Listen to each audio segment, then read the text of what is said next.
Yeah. Is the Zoom on as well? Councillors, thanks for your patience. We won't start into a live stream. Yes, it's a requirement by the legislature. We're starting a few minutes later. Yeah.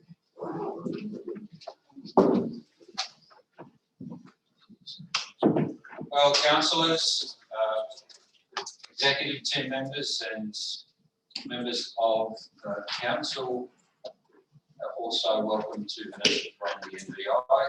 It's a great pleasure to declare the September ordinary meeting of council open at 4:31. I would like to acknowledge the Kamilaroi people as the traditional custodians of the land on which we gather, pay my respects to elders both past and present, and extend that respect to any other Aboriginal community members who may be present or listening to us online. And also a big welcome to those who are unable to be with us in the chambers but listening to the September ordinary meeting of council online. I'd now like to ask if we all please stand for prayer.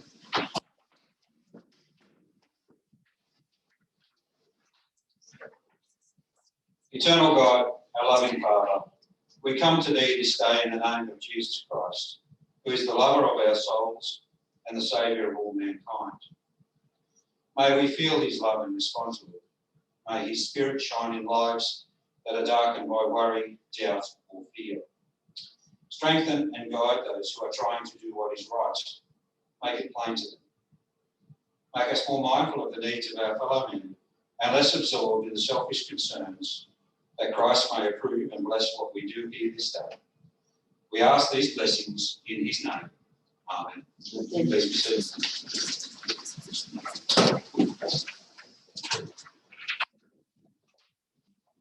Next item on our agenda is bereavements, and we mourn the loss in our community between the 13th of August and the 16th of September of Julie Ann Scott, Cheryl Ann Sharman, Betty Margaret Kirkby, Graham Russell Knight, Hayden Charles Williams, Terence Kevin Whitten, Marjorie Jane Newcomb, Lawrence Arthur Cruikshank, Greta Irene Reeve, Gwyneth Wilson, Mervyn Clarence Appleby, and Newell Sutcliffe.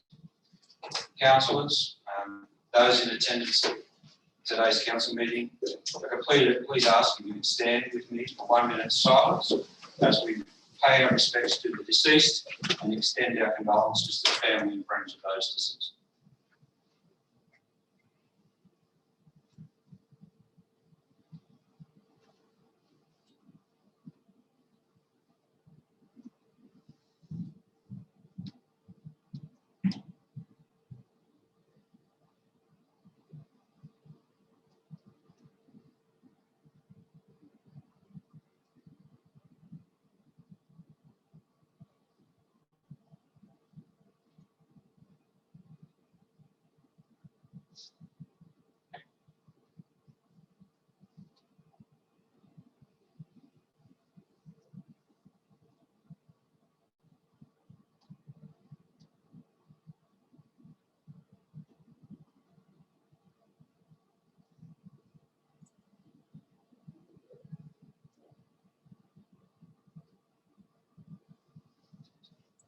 Thank you. Please be seated.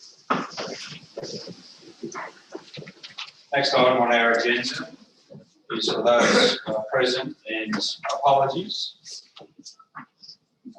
I believe we have 100% participation from elected members in the chambers.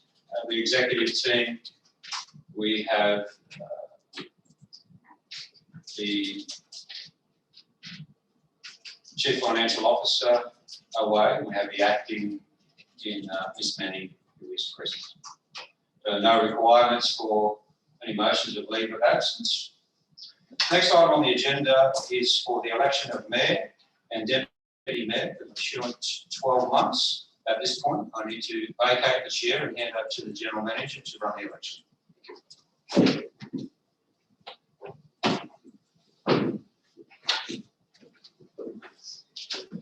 Thank you, Mr. Mayor. Good evening, councillors and gallery and those listening at home.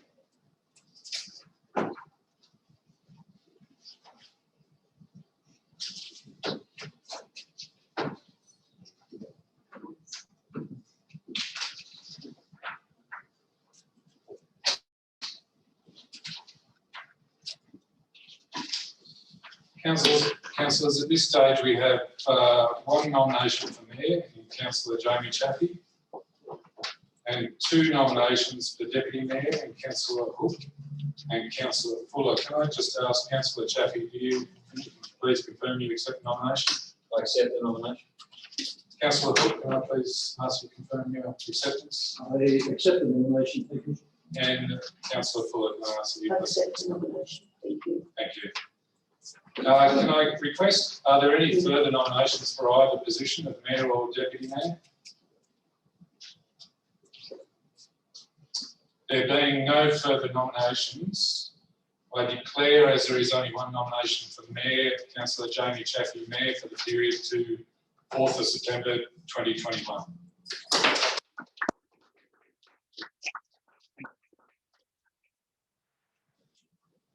Councillors, if we address the recommendation in the report, as we do require a election for the position of Deputy Mayor, that Council proceed to the election by way of ordinary ballot, and that the term of Deputy Mayor coincide with that of the Mayor, and finally, that following the election, the ballot papers are destroyed. Also move, Mr General Manager. Thank you, Councillor Swain moved. Seconded, Councillor Moses.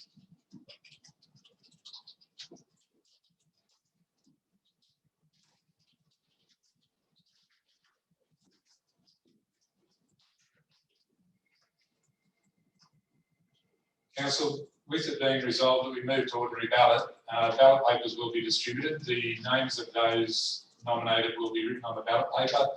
To place the names on the ballot paper, we will actually place the two names on a piece of paper, place them in a bucket, and they will be drawn out. The first person to be drawn will be listed number 1 on the ballot paper and so forth. So please just bear with us while we undertake that.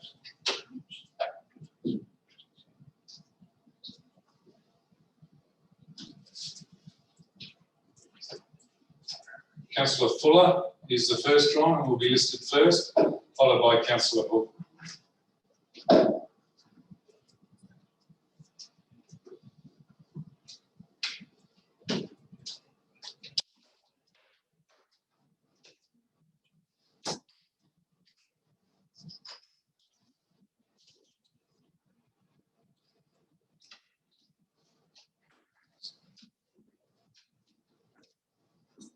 Please just bear with us. While Mr Muldoon prepares the ballot papers.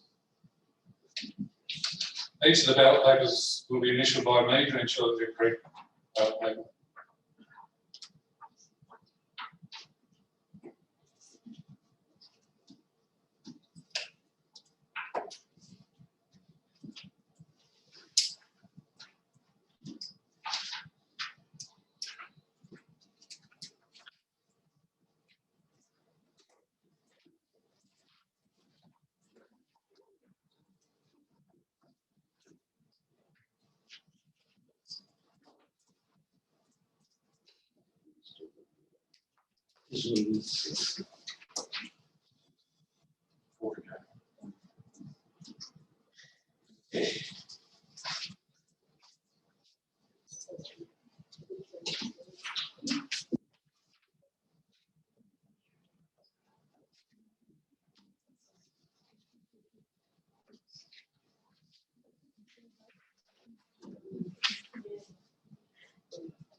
Mr Muldoon will just distribute the ballot papers.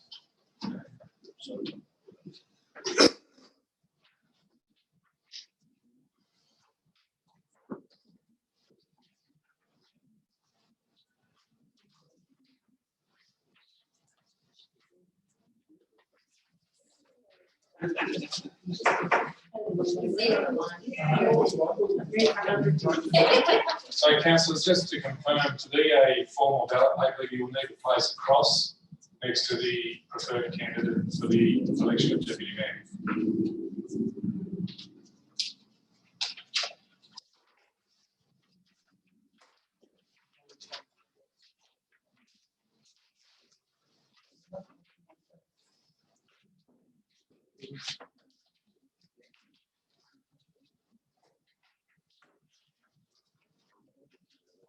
So, Mr. Muldoon will collect the ballot papers the councillors are completed.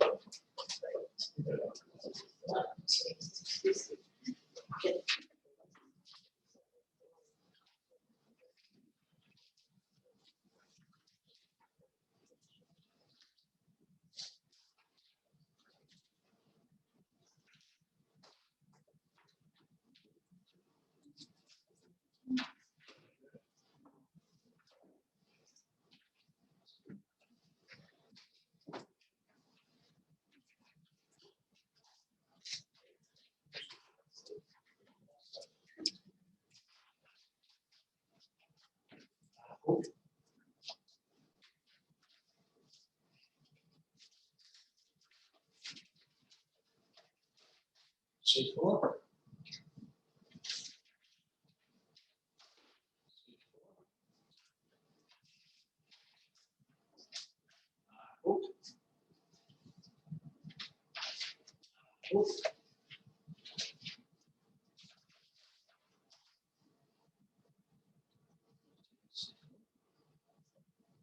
C4. C4. Hook.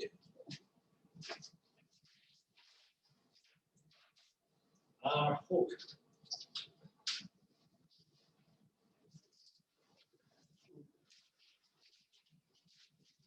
Councillors, the count has been completed. The councillor with the highest number of votes is Councillor Hook, and I declare Councillor Hook Deputy Mayor for the period to 4th September 2021. Congratulations to the Mayor and Deputy Mayor. I declare the election complete.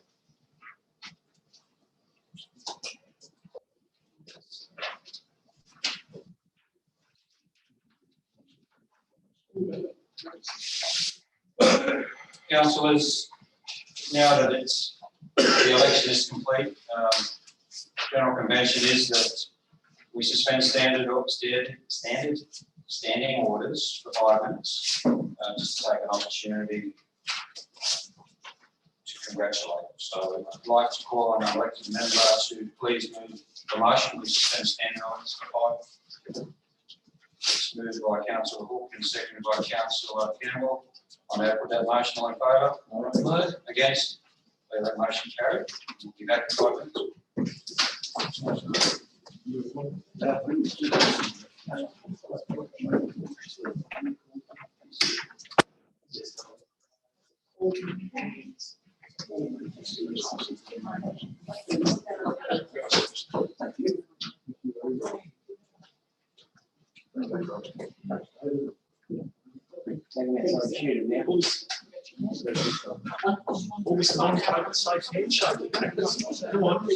Socially distanced.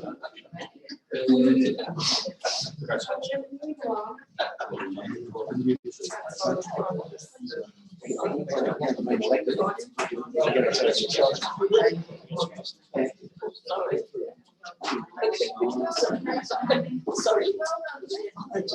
One down this time.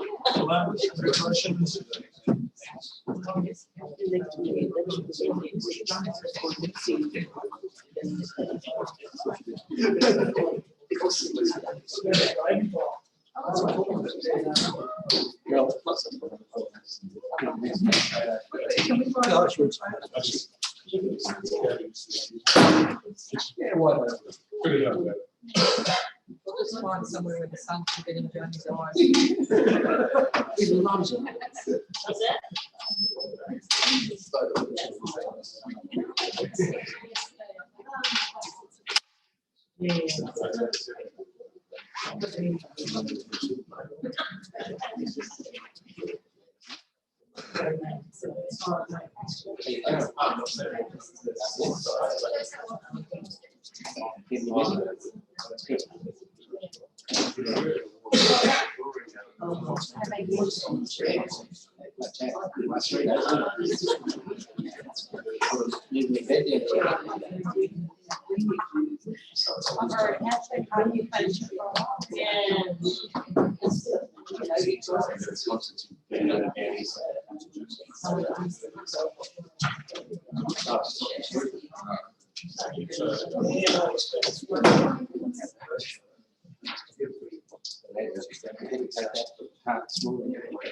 Just before my meeting, so take it over there. Been moving around in the last few months.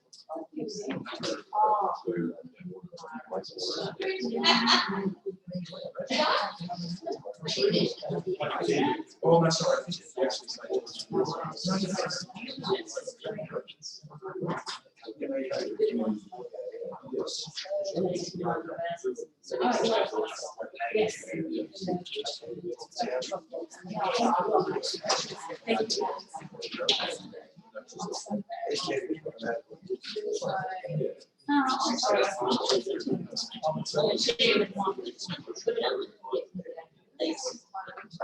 Something for us to get done last year is to get the extension, widen the route.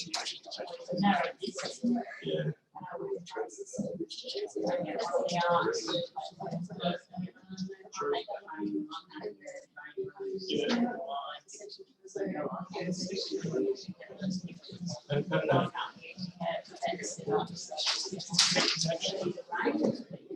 It's actually, now that it's not just us, it's affecting the large amount of the small farmers.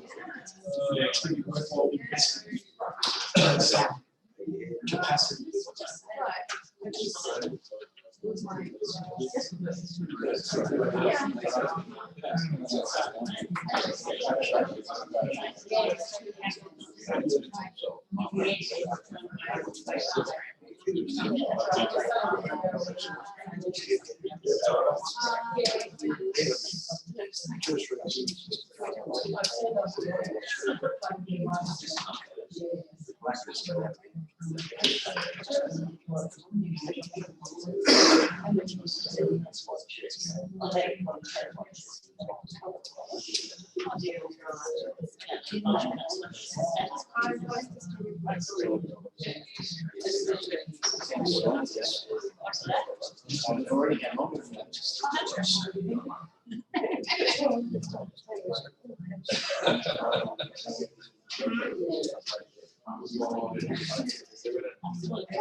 meeting just over now. Very densely populated.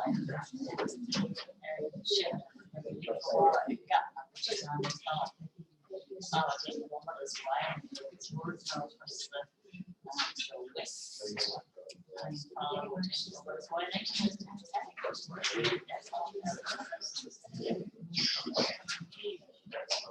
Sorry?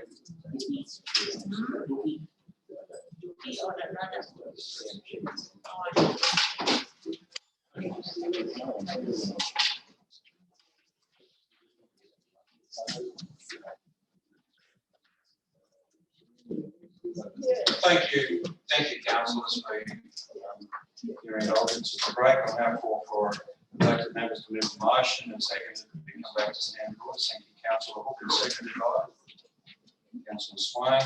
That motion on favour? Against? The motion carried. So, councillors, the next item on our agenda is item 6, which is the confirmation of minutes of the previous meeting. 6.1, the ordinary meeting was held on the 12th of August, and I'll now call for elected member to move a motion. Make sure I'm correct. Councillor Moses, and seconded by councillor Fuller. Councillor Moses, as the mover, do you wish to speak to the motion? No, thank you, Mayor. I have a councillor who'd like to ask a question or speak against the motion. Councillor Fuller, as the second, wish to speak. I'll now put that motion on in favour. Against? We have a motion carried. Next item is 6.2, the extraordinary meeting that was held on Wednesday, the 26th of August. And I call for a move of the recommendation for a motion. Councillor Campbell and seconded by councillor Swain. Councillor Campbell, do you wish to speak to the motion? No, thank you, Mayor. An elected member who'd like to ask a question or speak against the motion. Councillor Swain is the second of the motion, wish to speak. No, thank you, Mr. Mayor. Be the case, I put the motion on in favour. Against? Yeah, declare that motion carried as well. I'll now call item 7 is declarations of interest. I'll now call for declarations. We've received 2 declarations at the moment, both for councillor Swain. The first one is in relation to item 12.4, and that report pertains to the Gunnerbale War Museum. It's less than significant non-pecuniary, as her husband is a member of the organisation. And the second declaration is in relation to item 13.1, Gunnerbale AFL. It's also a less than significant non-pecuniary, as her grandson is a player for one of the teams that will be involved. Councillor Swain has made the determination she'd like to lead the change for the debate. I'll now call for any further declarations in relation to tonight's business paper. No further declarations. And we'll move on. Items 8 and 9 are no business, which is community presentations and also Merrill Minute. So the next item on the agenda, council, is the General Manager's report.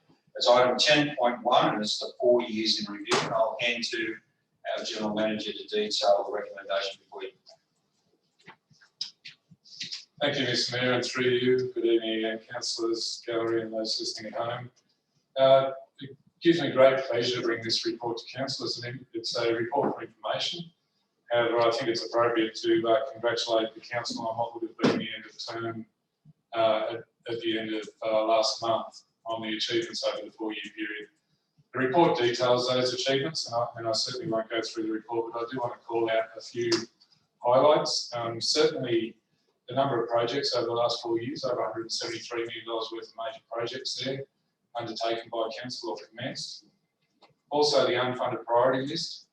So for those that aren't aware, that list is also things that major projects which did not exist in our long-term financial plan. When you look through that list, there is only a few left, 3 of quite a large number that remain unfunded today, with 2 part funded, and one of those being Rangarai Road, which is all but funded at the moment, working through some issues. Further grant funding achieved. So for an investment of just over $6 million, council has returned in the last 12 months over $40 million, almost $41 million in grant funds from the state and federal government. When you look at the 4 years, that expands to 75.5, in excess of $75.5 million for projects. So that doesn't include recurrent grant funding, such as the financial assistance grants. So that's a significant achievement for any council, particularly a council our size. Projects undertaken or the grants for this community, when you include the second road over Rail Bridge and the promised hospital, that expands to in excess of $190 million. The bridge is almost completed, and should the hospital proceed, and that's a massive injection of funds into this community over a four-year period. And finally, the financial performance figures there speak for themselves again. Very solid results, all in excess of the Office of Local Government benchmarks for those various statistics. So again, I congratulate the councillors on the achievements today. I think it's something you should rightly be proud of in your term so far. There's a further almost 12 months to go. But I'd also like, just whilst I'm speaking, recognise the achievements of the executive staff members that I'm proud to lead, and secondly to all staff within the organisation. There's over 200 staff that have made sure we've delivered these results, and each and every single one of them need recognition for those achievements as well. So often unheralded, and I certainly won't go through names, but I think they should all stand tall on behalf of the community. So thank you, councillors. I'm pleased to commend the report and take any questions. Thank you, Mr. Groff. I'll now call for elected member to move the recommendation on the motion. Thank you, Councillor Swain, seconded by Councillor Luke. Councillor Swain, you wish to speak to the motion? Yes, Mr. Mayor, I will speak to the motion, seeing as this should have been my last council meeting, and the last one should have been my last council meeting. I'd just like to congratulate everyone, as the General Manager has congratulated the councils, but I'd like to congratulate and specifically focus on the staff. The tremendous work that's gone on behind the scenes that the councillors, many times we're not aware of, the enormous hours that they spend here in the office or wherever the workplace is. Our community is the better for the commitment and the teamwork that our staff show. And we've always been very proud of our staff here at Gunnedah Shire Council, but I think at the moment we have an exceptional team, and I'm very proud of the enormous work and effort that everyone's put in. So congratulations to the staff. Well done. Thank you, Councillor Swain. I'm now call for elected member who'd like to speak against the motion or ask a question. I think so. Councillor Luke is the second of the motion. Who wishes to speak? I think Councillor Swain has said it all on behalf of all of us, so nothing further. Great job. Thank you, Councillor Luke. And just before I put the motion, councillors, I too would like to echo both the General Manager, his comments, as well as Councillor Swain and Councillor Luke, but particularly call out the difficulties in which we saw the environment over the 4-year period. It's not just simply about the great outcomes, the financial outcomes, the projects, the benchmarks, but it's the environment which, to me, that stands out that we've achieved that. 3 years of drought when we came in 2016. Not to say that we're out of drought, but certainly there's still the financial implications for our primary producers and businesses that are relying on primary producers, but also COVID-19. We've put particularly strong effort into supporting our community during those times as well, to recover or to deal with the impacts. So I think that needs to be said. It hasn't been smooth sailing. There's been a lot of challenges along the way. So I think that even makes the outcomes that we've just spoken about even more important and even a greater achievement. So we know there's still much more to do.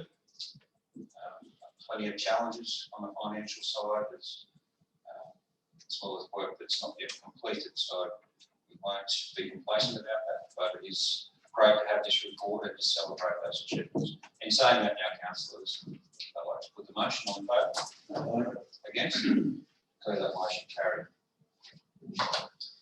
Thank you, Mr. Groff, for your contributions to us at General Ordinary Meeting of Council. We'll move on now to item 11, which is the Acting Director of Corporate and Community Services reports. Call on Mr. Muldoon to detail his recommendations, starting with item 11.1, which is instruments of delegation for Mayor, Deputy Mayor, General Management and Planning, Environment and Development Committee. Thank you, Mr. Muldoon. Thank you, Mr. Mayor. With the election of the Mayor and Deputy Mayor, the opportunity presents itself to review the delegations of those positions, and also the general managers and the Planning and Environment Development Committee. The delegations are included at the back of my report, and the changes are highlighted in those delegations. So I guess I'll take any questions and put the recommendation to council for their consideration. Thank you, Mr. Muldoon. Councillors, you see that the recommendation before you is in 4 parts. I take it that they are read and understood, so I'll now call collective member to move those recommendations to become a motion. Thank you, Councillor Swain, and seconded by Councillor O'Keefe. Councillor Swain, do you wish to speak to the motion or to move it? No, I don't think so. Thanks, Mr. Mayor. They're pretty self-explanatory. Thank you. I now call for an elected member who'd like to speak against the motion or ask a question. I'd like to ask a question. I noticed in the instrument of delegation that there's a recommendation that the figure be increased from 30,000 to 100,000.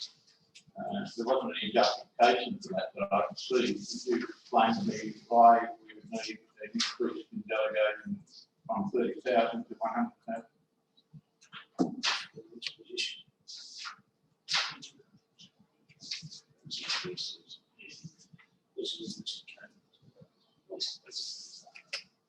That was included because it's relative to the activation of the business continuity plan in response to the COVID-19 strategy. And that was resolved by council previously. Why is it included in colour? Because it hasn't actually gone into the document per se that's come to council.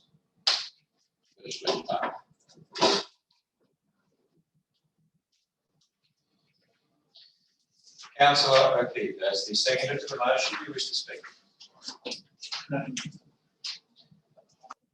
I call for any further elected members who'd like to ask a question or speak against the motion before I put the motion.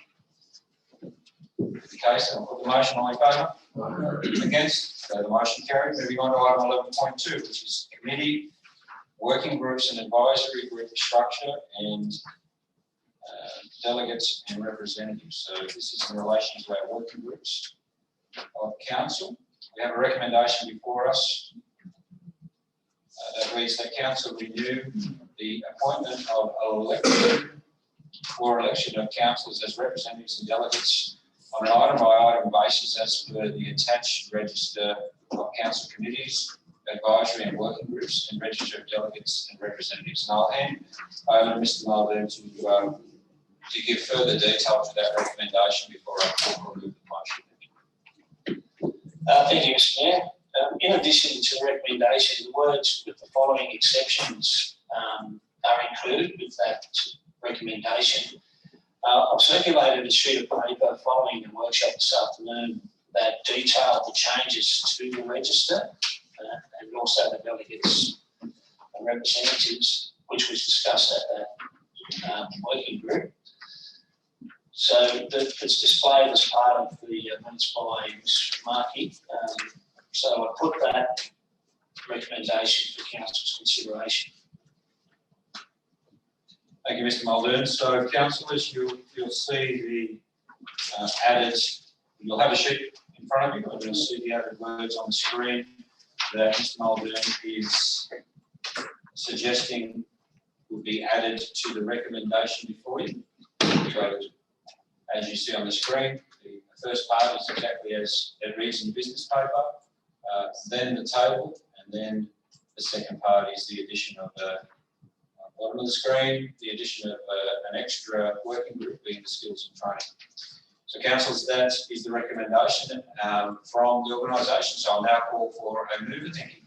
Councillor Fuller, move the motion and seconded by. Now call for a seconder. Thank you, Councillor Moses. Mr. Chairman, my recollection of the meeting this afternoon, when we discussed this, that Councillor Luke raised the issue of a fourth person on the Culture Street Advisory Group, and then they considered that we didn't need one. So I don't know where the fourth person has been added. Well, there's a current and it's In both the current and the 2021. There was actually provision for 4 initially. We didn't pick that up in the the paper. And one research prior to the workshop identified that there was actually 4 previously. I think I was on that committee. Councillor Hook was actually an extra member of that. Invited to nominate. That was nominated by council, it wasn't picked up by us. So since we've researched and council nominated it previously, and Councillor Hook was actually part of that precinct advisory group. So the information we got originally wrong. This afternoon. It's probably, when we were told to research for additional member, we found that there was actually an additional member. Hence the resolution just confirms that. Questions, Mr Mayor? So firstly, we'll stay with standard orders. We have a move of the motion and Councillor Fuller. I'll ask Councillor Fuller as the move, do you wish to speak to the motion? Yes, Mr Mayor. Look, I know that Councillor Hook did attend those meetings.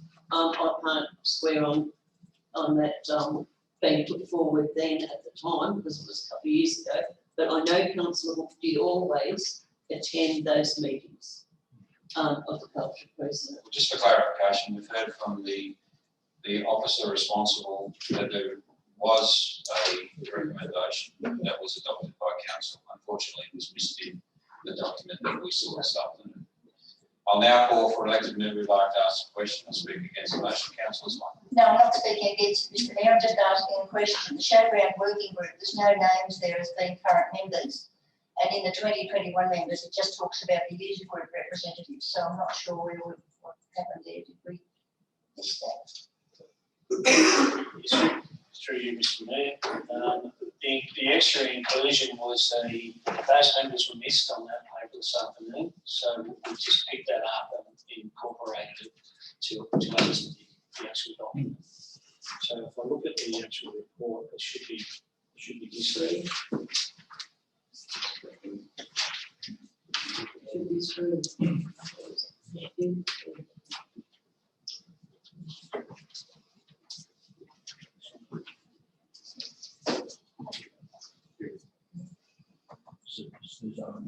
Yeah, that's correct.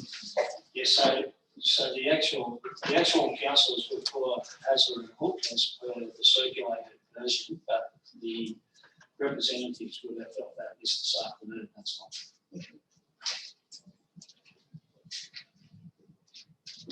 Councillor Moses is the second of the motion. You wish to speak? No, thank you, Mr Mayor. Mr Mayor, I would like to add a small amendment to item 2. Read the working group, the skilled working group. Note there was only one TAFE representative, and I think to make an effective working group, we need to have 2. In the past, we've actually had 3 in the working group. And I'd like to see that added to at least 2 TAFE representatives. Councillor Fuller and Councillor Moses moved and seconded to the motion. Are you happy with the change? Yeah. We'll deal with evidence amendment others. No, I'm happy with that. Everybody's. Now call for elected member who'd like to speak against the motion or ask a question. Further question? If that be the case, then I would like to now put the motion. All in favour? Vote against? We have that motion carried. Moving on to item 11.3, which is the. Mr Mayor, are we going to be looking at the nomination for the councillors for that Crows and Skills and Training Working Group at this stage, seeing as we look at delegations? Apologies, Councillor Swain. Correct. We should be quiet for nominations. Apologies, councillors. I'll now call for nominations for the positions. I have a nomination for the position. Councillor Huston? No? Councillor Hook? Do you accept, Councillor Hook? I do. I'll now call for further nominations for the position. The Mayor? I'll accept the nomination. Thank you. One position left. I'll now call for further nominations. Okay. Councillor Fuller, do you accept the nomination? Yes. Thank you. I'll call for any further nominations to see if it's contested. No further nominations? Well, they will be the 3 representatives of council. And just confirming, because I did put the motion, but we didn't have those names, so I'm now going to just reaffirm. Are we all in favour? Aye. Against?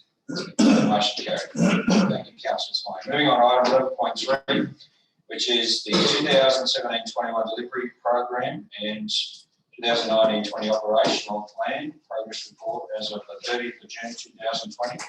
And I'll hand back to Mr. Muldoon to detail the recommendation. Thank you, Mr. Mayor. The delivery program for the 4 years, 2017 to 2021, of the operational plan for 2019-20 is included as an attachment to the report, and the comments associated with the objectives and goals in that report are included. So, having said that, I accept questions and put the recommendation to council for consideration. Thank you, Mr. Muldoon. I'll call for a movement of the recommendation to become a motion. Thank you, councillor Hook, and seconded by councillor Fuller. Councillor Hook, do you wish to speak to your motion? No, thank you, Mr. Mayor. I'll now call for elected member who'd like to speak against the motion or ask a question. Councillor Fuller, as a second to the No, motion. thanks, Mr. Mayor. Councillor, okay, would you like to speak? Very briefly, Mr. Mayor, sometimes the largest bodies of work pass the easiest as a council meeting. We spoke about 4-year end of term report, and I just think it's worthy that we also call out what a large body of work that operational progress report is, and how much work and effort has gone into delivering what we've done and the work against that for the financial year that's just ended. So I would just like to positively note my support and enjoyment of delivering so much for our community. Thank you, councillor. Okay, councillors are now going to put the motion on in favour. Aye. Against? Declare that motion carried. Moving on to item 11.4, which is councillor superannuation contributions, and I'll hand back to Mr. Muldoon to give us the great information relating. Thank you, Mr. Mayor. This information is from local government super, and as expected, they've answered in accordance with the existing legislative processes. There is at this stage no contributions for superannuation associated with council and mayoral fees. I've also requested, as you see in the report, a response from the actual Office of Local Government, as there was a mooted change or potential consideration of the change in the Local Government Act to allow that to happen. So it's just noted for information at the moment from the Local Government Super for the recommendation for your consideration. Thank you, Mr. Muldoon. Call for a movement. Move, Mr. Mayor. Thank you, councillor Swain, and seconded by councillor Luke. Councillor Swain, do you wish to speak to the motion? No, thank you. I'll now call for elected member who'd like to speak against the motion or ask a question. Councillor Luke, would you like to speak to the motion as a second to the motion? No, thank you, Mr. Mayor. Well, that be the case. I'll put the motion on in favour. Aye. Against? Declare that motion carried. Moving on to item 11.5, which is model code of conduct. And I'll hand back to Mr. Muldoon to detail the recommendation. Thank you, Mr. Mayor. Presented in the report, the changes that are included from the existing code to the new model code of conduct produced by the Office of Local Government. We've included the code as council's code of conduct and we've put that forward as part of the recommendation. Mr. Muldoon, I call for a move to the recommendation become a motion. Councillor Luke, seconded by councillor Moses. Councillor Luke, do you wish to speak to the motion? No, thank you, Mr. Mayor. Now call for elected member who'd like to speak against the motion or ask a question. Councillor Moses is the second to the motion. Do you wish to speak? No, thank you, Mr. Mayor. Just before I put the motion, councillors, I think the changes that we read and have been put before us are quite common sense. Lifting the cap from $50 to $100 on gifts would seem sensible as per the rest of the changes. I see that it'd be a positive step forward. I'm now going to put that motion. All in favour? Against? The motion carried. And item 11.6 is the outstanding resolution register, and I'll hand back to Mr. Muldoon to detail that recommendation. Thank you again, Mr. Mayor. The outstanding resolution register is attached to this report and incorporates the implementation of council's resolutions.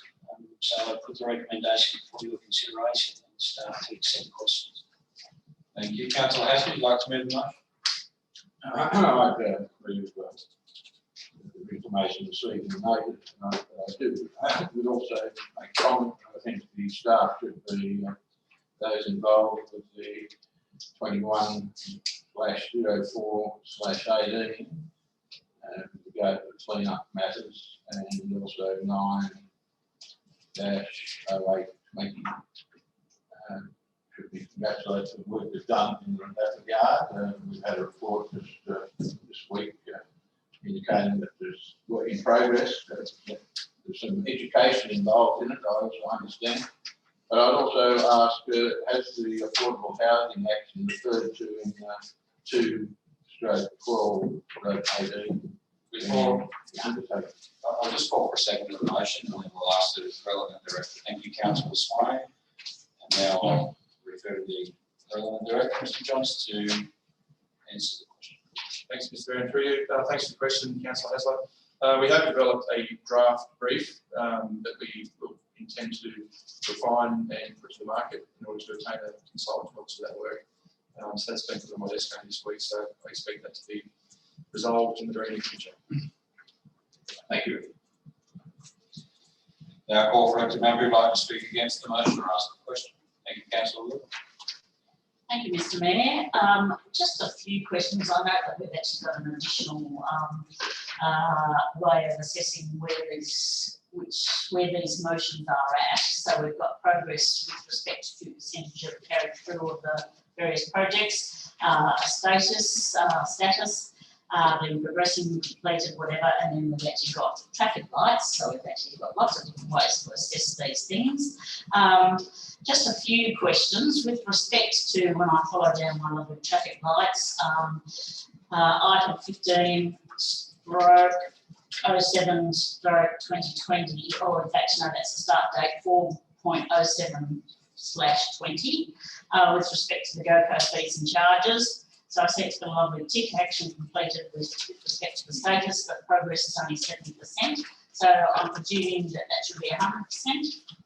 If I'm following through our little three-way validation. So that's the end of that, isn't it?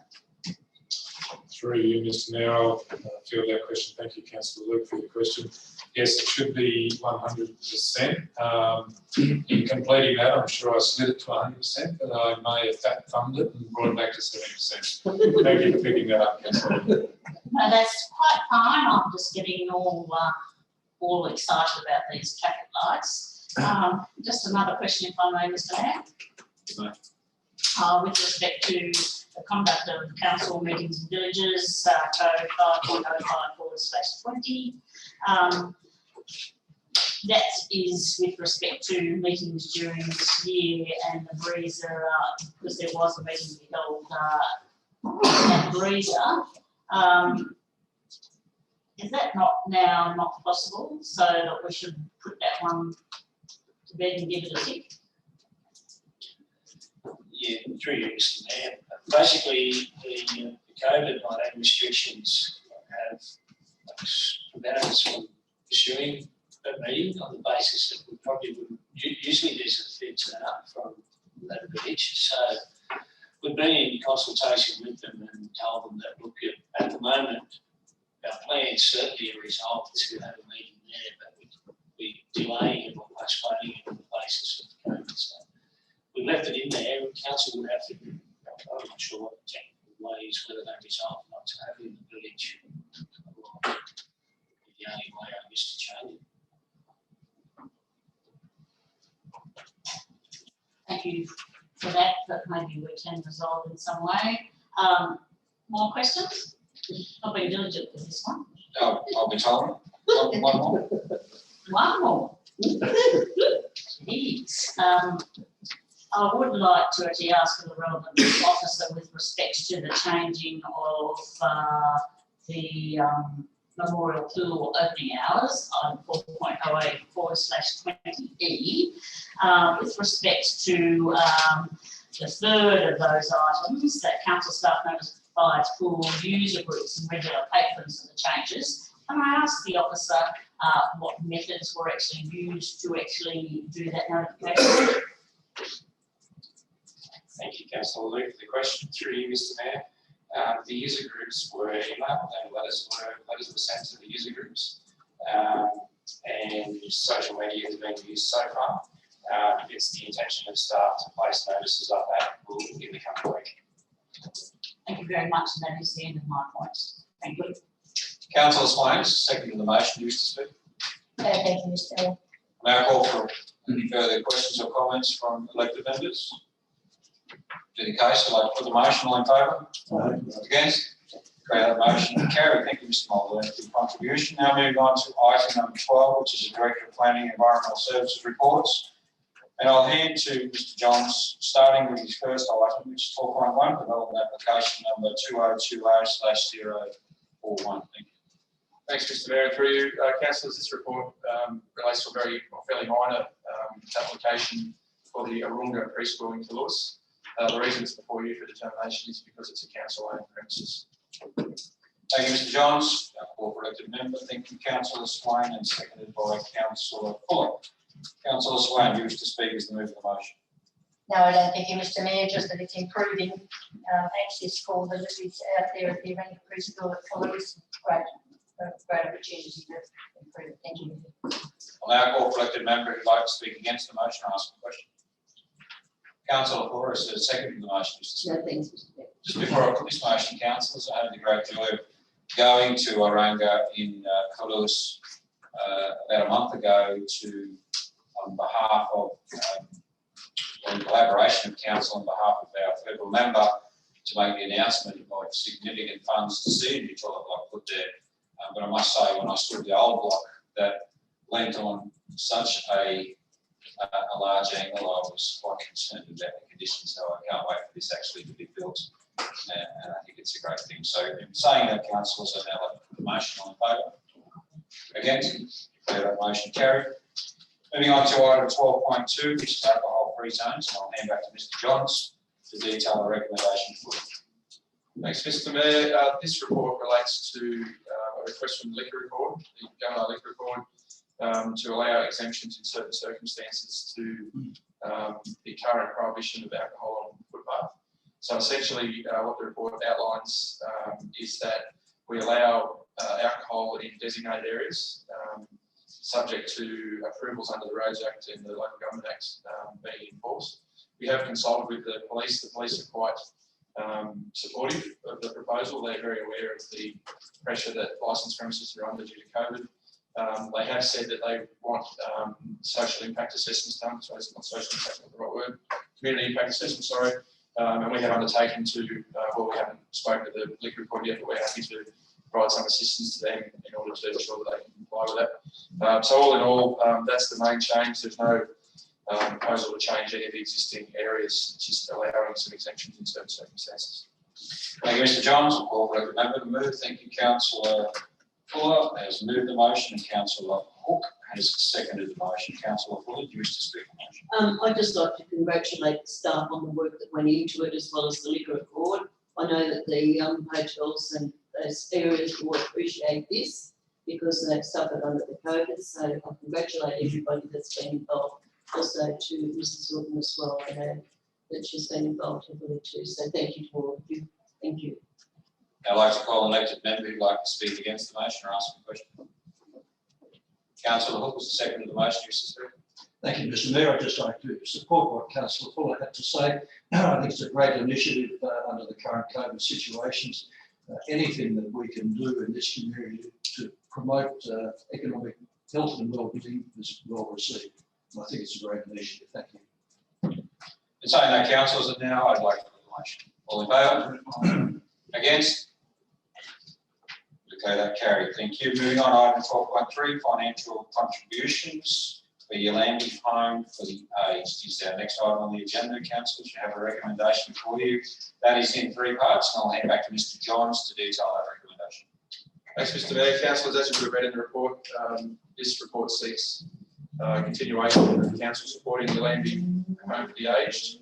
It does propose to extend our support of their water bills for the current year and the next 2 years to the tune of around $1,600 per annum. I will note that this arrangement's been in place for decades, so I guess it's just time for the report to come back to council to get it endorsed again.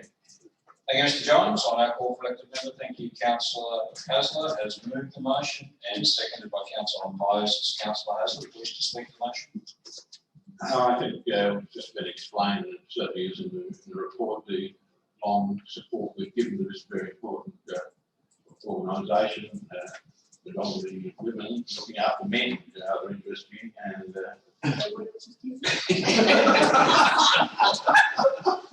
what you might have a view on it, Councillor, but it's done our job over the years, and we should be continuing this support. We've been doing now time.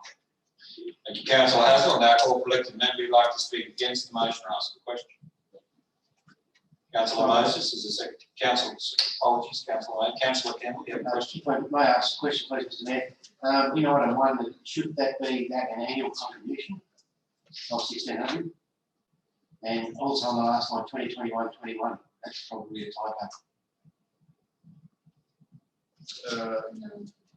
Through Mr. Mayor, Councillor Campbell, that is the current year. So we paid them out for the last year, but it's for the current financial year and the next 2 years. Yes, I made the first one. I believe it should be an annual contribution of 1,600.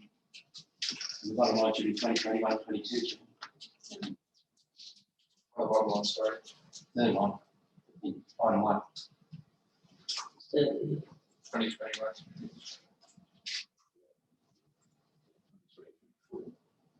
No, that's right. Councillor Hasler and Councillor Moses as the mover and the seconder of the motion. We're just trying to establish what is moving, what's the move. Sorry, I'm not Yeah, I'm happy with the annual, what was the other 2021? There's an error, right, where the in the I was looking at the third part of the resolution, apologies, councillors.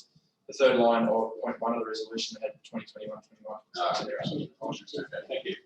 Councillor Hasler's Councillor Moses as the mover and the seconder of the motion. You see there's been some minor changing of words. I need your confirmation. You're happy to accept that as the mover of the motion before I put the motion. I am.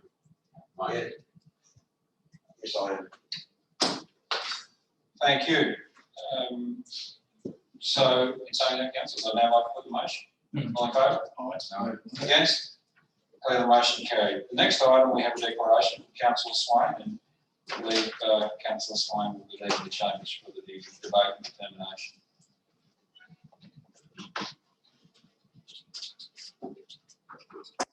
Ms. Markey, can you please have the record show Councillor Swain has removed herself from the chambers? So, councillors, the next item is 12.4, and that is the Gunnedah Rural Museum contributions. We have a recommendation in 2 parts before you. You see on the screen. I'm going to hand to Mr. Johns to detail that report. Thanks, Mr. Mayor. Councillors, this report relates to, again, seeking the continuation of a long-standing arrangement, this time with the Gunnedah Rural Museum. So it's proposing to support them for the current financial year as well as the next 2 financial years. The recommendation suggests that Council provide an annual contribution to the museum of $5,000, which goes towards operational costs and servicing of amenities within the facility, and further that $3,000 per annum be contributed toward building and contents insurance for the organisation. Thank you, Mr. Johns. I'll now call for elected member, Councillor Cook, if you'd like to move that recommendation, become a motion, and seconded by Councillor Fuller. Councillor Hook, do you wish to speak as the mover of the motion? Thank you, Mr. Mayor. It gives me great pleasure to put this to councillors. It's a very visible organisation, one with a highly active, large membership. They do a huge amount for this community, not only in promoting the community, but in preserving our heritage and our rural heritage. It has been said that if it's not in the Rural Museum, it was never built. they continue to strive for excellence and improving the facility that we have. Take out the fact that COVID is in place at the moment. They're open 7 days a week. They do an absolutely excellent job.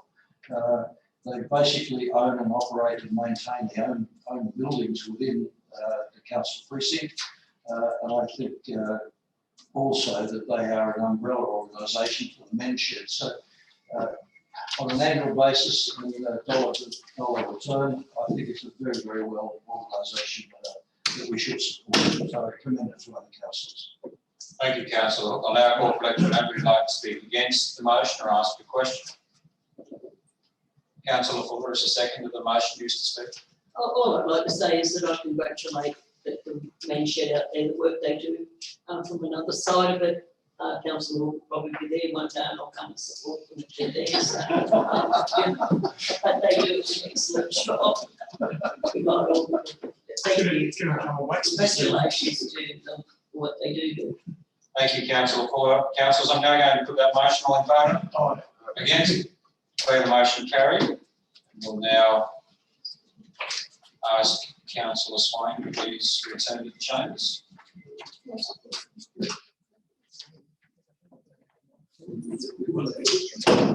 Sparky, please request that you have the record show councillor Swain to return to the chambers.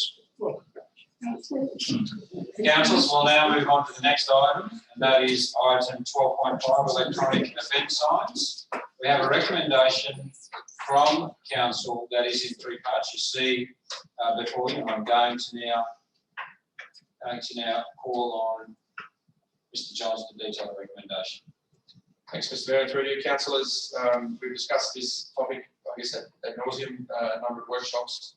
And this report, I guess, is a culmination of those discussions. It seeks council endorsement of the placement of a double-sided event sign on the highway east of Callendale, the Oxford Highway, and also a single-sided bus stop sign at Libby's Place on the bus stop that's located there. There's a fair bit of information in the report, councillors. I'll be happy to take any questions. Thank you, Mr. Johns. Mr. Mayor, I'd like to move an alternative motion. Thank you, councillor. Sorry to interrupt you there, Mayor. You may. And my alternative motion is that council endorse option 1, a double-sided sign at the Oxley Highway east of Gunnedah. Endorse to increase the total capital budget allocation to $57,038, being made up of the existing $35,000 budget and $22,038 from the Destination Management Plan Reserve. Item number 3 would be to endorse the additional $6,330 annual operating cost for option 1. And my 4th point in the motion is to require staff to further investigate and report on the costs and options to locate a further double-sided sign along Conradilly Street in the block between Chandos and Tempest Streets in either Wolseley Park or Woolworths Car Park Gardens, should approval for such be so gained. Councillor, can I ask that you pass your wording through to Ms. Martin? Councillors, you could just bear with us and take a few moments as Ms. Martin puts the new motion on screen.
Councillor Luke, can you please just confirm the wording on the screen and the words?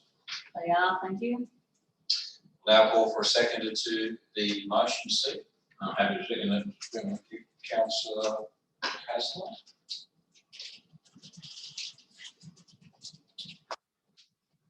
Councillor Luke, would you like to speak to the motion? Thank you, Mr. Mayor. Whilst I like the idea of a more modern sign such as depicted in our material of the bus stop sign, I have worries with that in that it is low to the ground. We have a bus stop, a bus shelter that is actually quite aged, and that there would be additional costs in having the shelter match the spiffiness, for the better word, of that type of electronic sign. I do think that it is a more restricted, being low to the ground, restricted access if there's buses there, vehicles there, and it only gets seen from one side. I do like the idea of the raised signs that we have got in mind for the eastern end of town.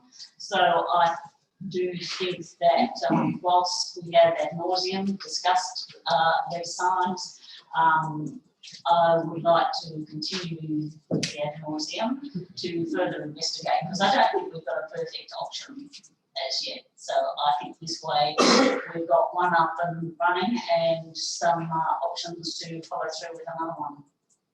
Thank you, Councillor Luke. I'll now call for elected member who'd like to speak against the motion or ask a question. Councillor O'Keefe.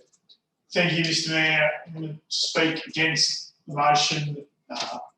I'll be to the point because, as others in the chamber are, and Councillor Luke speaking to alluded to, I am fatigued on this issue, and I'm sure our staff are even more fatigued.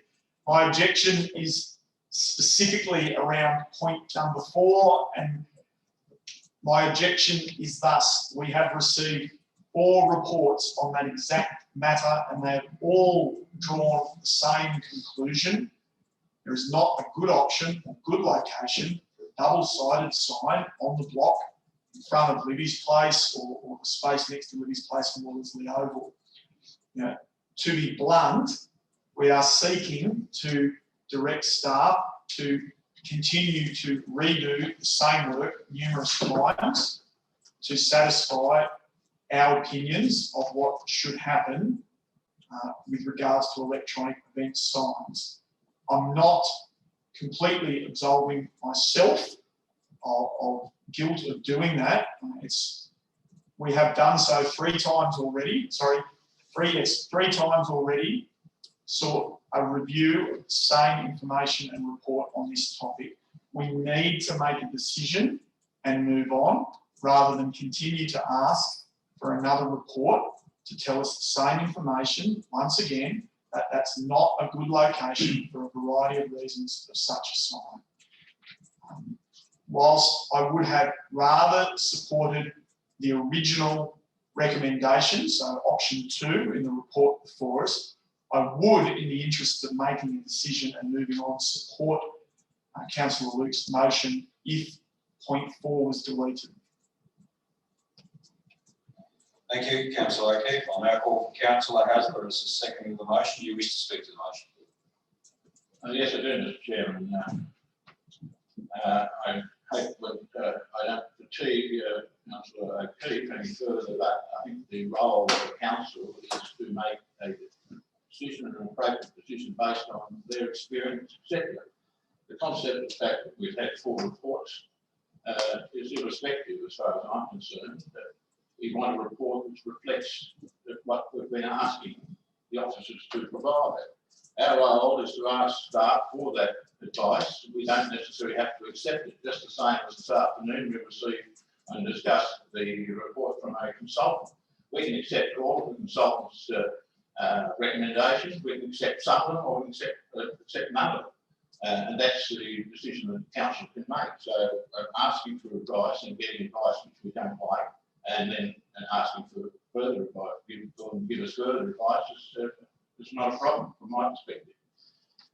We are making a decision if we adopt this the first sign would be installed. If we're going to put a second sign up, I think it has to be one which we all agree is the best option, because we're spending an extra $30-something thousand in this particular case. If you put up 2 double-sided signs, we spend 114,000, just over 114,000. If we put up 1 double-sided sign and 1 small sign on the bus shelter, we spend just over 110,000. Now, I don't think we're getting good bang for our buck if that's the case. I'd rather see a double-sided sign up, easily identifiable and able to be seen for that extra amount of money. If I'm going to support spending an extra 35,000, 40,000, I want to get the best result possible. Now, the signs on the, I thought there was a fairly lukewarm reception to the idea of having it on the bus shelter when it was proposed at that discussion we had.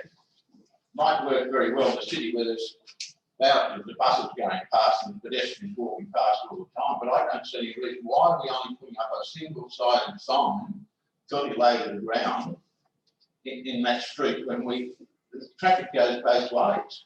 And one of the objectives of having it down there in that discussion we had in June was the fact that locals need to see the signs. Information is not just tourists, it's not just a tourist sign, it is local information which can be shared to the community. And you know, we've got different forms of how the media is operating now. It's fully electronic, we don't have the hard copy form, etc. So the more ways we have for distributing information, the better. And having a sign which is going to cost us $4,000 more, which is far more visible both ways in that street, to me is a much better bang for your buck.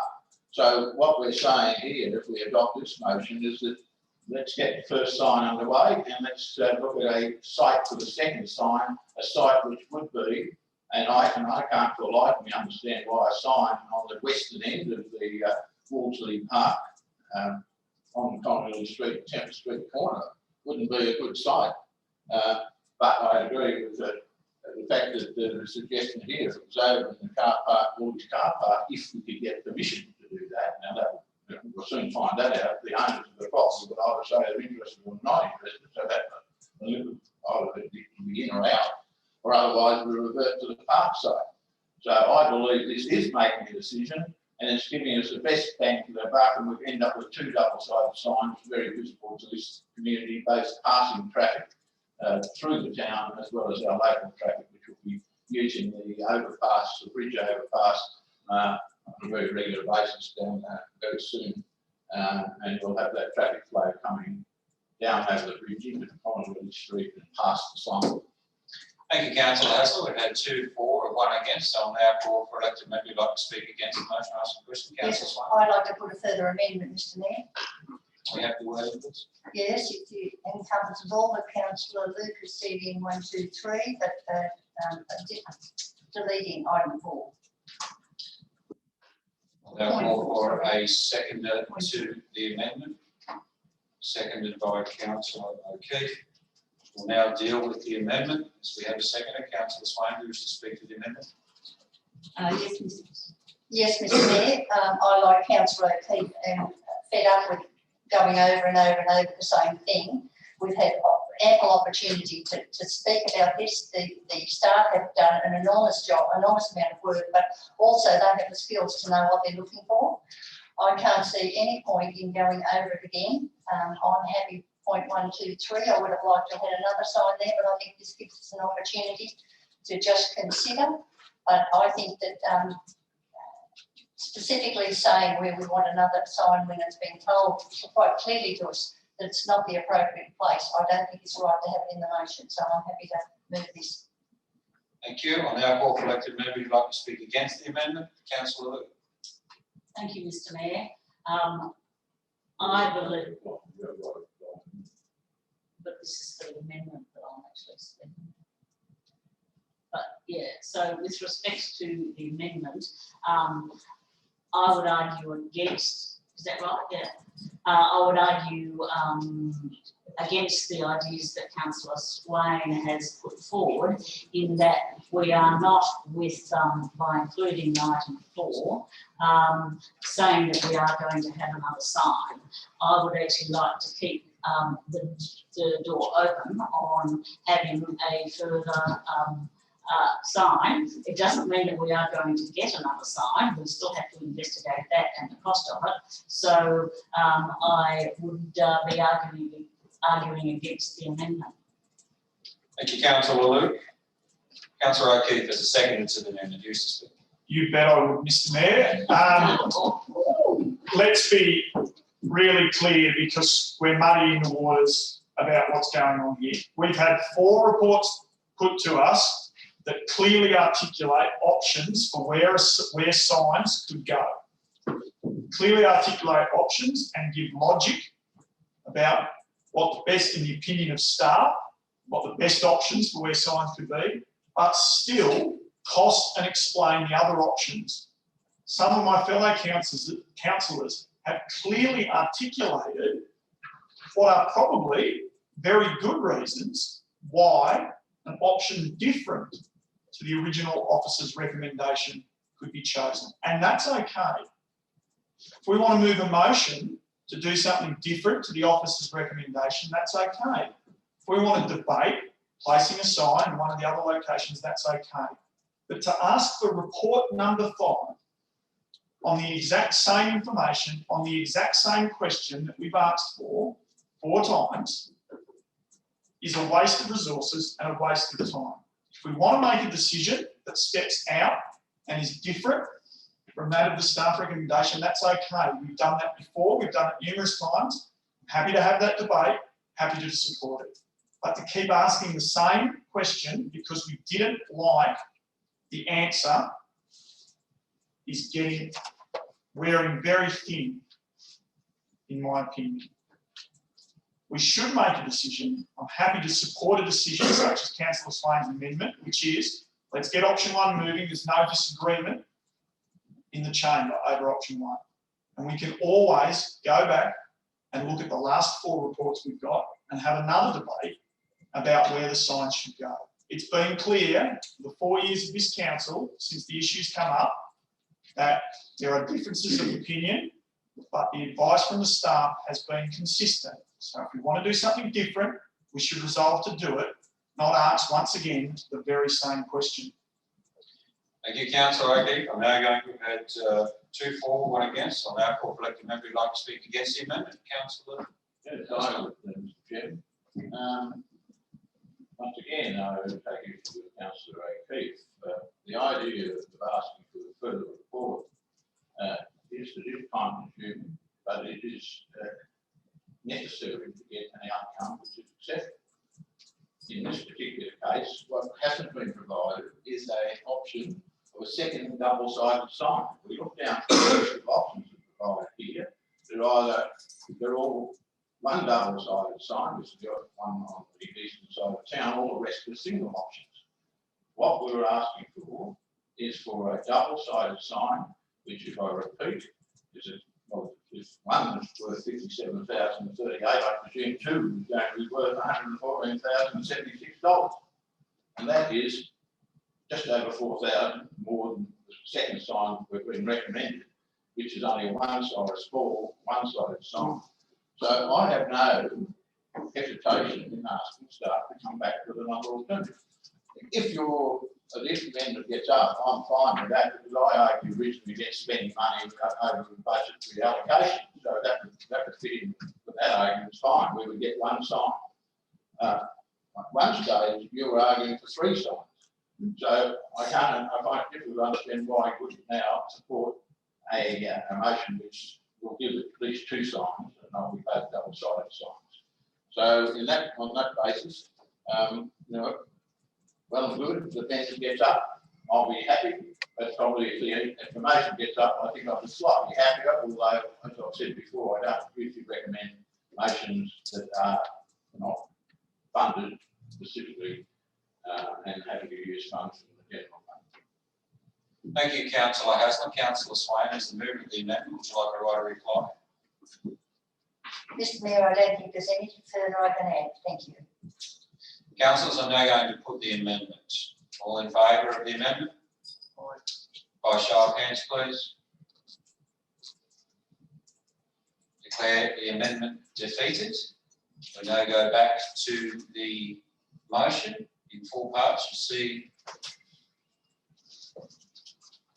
on the screen, Councillor Luke, we've had two against. Would you like to write a reply on your motion before I put the motion? I won't, thank you, Mr Mayor. I think we've all had ample opportunity to discuss this. Thank you. That being the case, councillors, I'll now put the motion on the, as you see before you, all in favour? I declare the motion carried. We'll now move on, councillors. The next item on the agenda is a late report, unfortunately, that's come to council. It is under the directorate of the plan of Mr Johns, Planning and Environment. You have been circulated that late report. I will need a mover and a seconder to that to bring that to council meeting. Thank you, Councillor Hook has moved and seconded by Councillor Fuller. I'm going to put that motion now. All in favour? Against? Declare that motion carried. So, councillors, the item which will now become 4.6 is a request for temporary suspension of alcohol prohibited area. And I'm going to hand Mr Johns to give you a detail before we go into debate. Thanks, Mr Mayor. Apologies, councillors, this report's only got to you yesterday. We only received a request from the AFL Club on Monday about midday. So in an attempt to try and accommodate them, I asked permission for the general manager to put the late report up. So essentially what they're seeking, as you know, they're hosting the AFL Grand Final on the 26th of September, and they're asking that between 11 AM and 6 PM that the alcohol prohibited area be lifted temporarily to allow bar to operate within the enclosed area on Wolseley Park. Thank you to Councillor Campbell, who as an all guy picked up that there's a typo in the name, in the title of Wolseley Park on the plan. That was the AFL's plan, it's not ours. Happy to take any questions. Thank you, Mr Johns. I'll now call for a elected member to move. Thank you. No. Mr Mayor, may I ask a question before we move a motion? It's a procedural question. You may. Might be to the General Manager. Can we deal with this resolution before we deal with the next resolution in the agenda? And the question I asked is for point 2 indicates that the area for which the temporary suspension applies is restricted to within the fenced area around Wolseley Park. And I think currently there's no fenced area around Wolseley Park except for the oval itself. And the potential of there being a fenced area is about to be debated in the next item.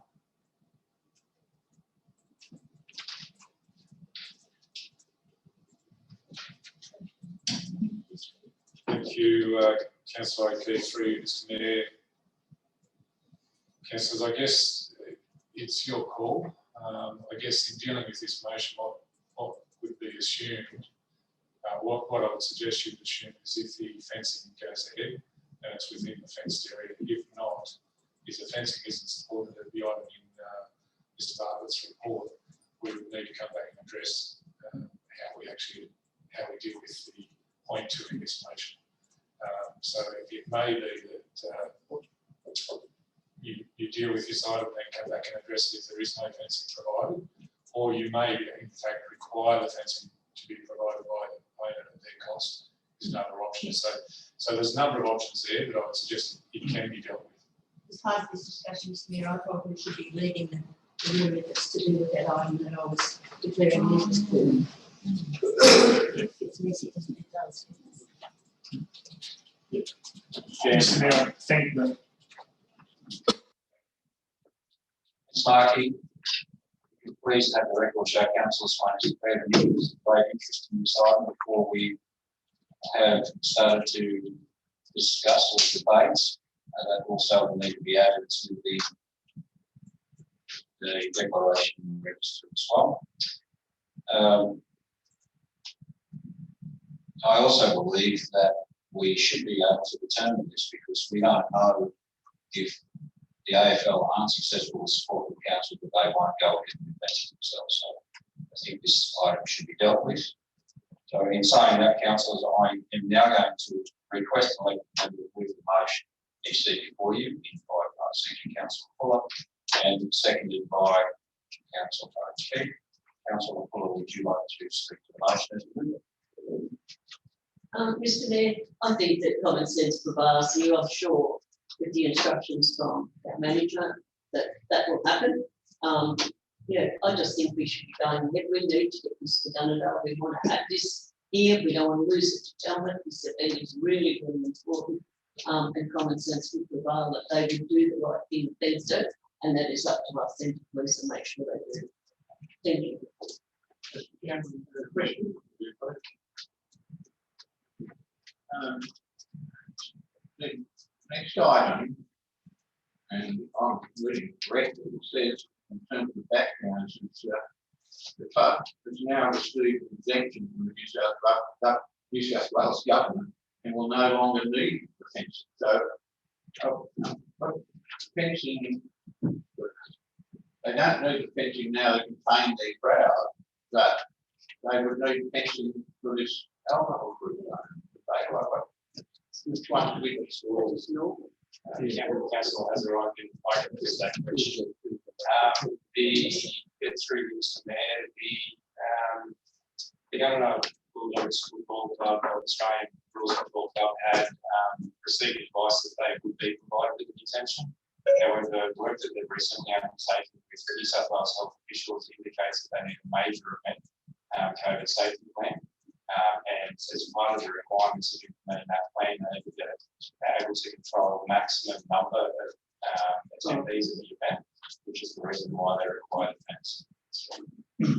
Thank you. I was finding a little bit complicated, but I'm reading background. I'm going to take that as one question. So next I'll go to the second of the motion, which is Councillor Keith. You wish to speak to the motion? I do, only to, I'm sure my fellow elected members will work this out, but on the second motion, my question wasn't to register any objection to passing this motion. It's certainly just to go, we can create a problem for ourselves, depending on the outcome. The next one, support it fully. That'll be obvious after we deal with the next issue too. I'll now call for elected member who'd like to ask questions. Speak against. Thank you, Councillor. Thank you, Mr Mayor. I wonder whether the officer could make a comment, Mr Johns, that the wording is very nefarious when it says in point 2 is restricted to within the fenced area around Wall Street Park. Should we not define that that the club is required to put up a fence around Wall Street Park to contain their patrons? Through Mr Mayor, thanks Councillor Luke. I'm guessing the way I would approach that question is to say that the public health order is going to require that fence. If we weren't in COVID times and they required a bar, they could still have this area limited. They would have to designate an area, a smaller area. Given that they're proposing to put up a fence, they requested that area. So that means that if somebody sitting behind the goalpost wants to buy a beer, he can do that legally. It just gets through council. So essentially, it's the fence is required by the state government in terms of controlling COVID. So the fence has to get up, essentially. They could come back to us, as I said, if COVID was finished tomorrow and they decided against the fence and just put up a small area that was designated. So if I may just clarify, Mr Mayor, no one's going to take up a fenced area around Wall Street Park. It's ticketed and white. Through Mr Mayor, the answer to that question is in the plan. Just behind the report, there's a plan of the post fenced area. What we should go on for is the Councillors, we've had to speak for 2 questions, so I'm now going to that motion. In favour? Against? The motion carried. Can we please ask Councillor Swain to re-answer the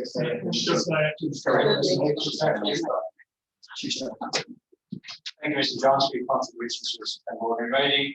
The next item is item 13, Director of Infrastructure Services reports. I'm now going to call on Mr Bartlett to detail his recommendations to start at 13.1, request for support. Thank you, Mr Mayor. Through you, the purpose of this report is to bring the council's attention to Gunnedah Bulldogs Australian Football Club's request the council to provide mobile grandstands to the club's grand final at the end of September and to raise the issue of spectators parking on grass. Subsequent to the business paper being finalised and published, the president of the club requested a change to the level of assistance from council to include the provision of installation of approximately 400 metres of crowd control type barrier to assist the club in meeting its obligations under the major events provisions of the public health orders related to gatherings. If the AFL club were to hire all the council's available fencing, which is just over 400 metres worth, the private works cost would total $1,814.40.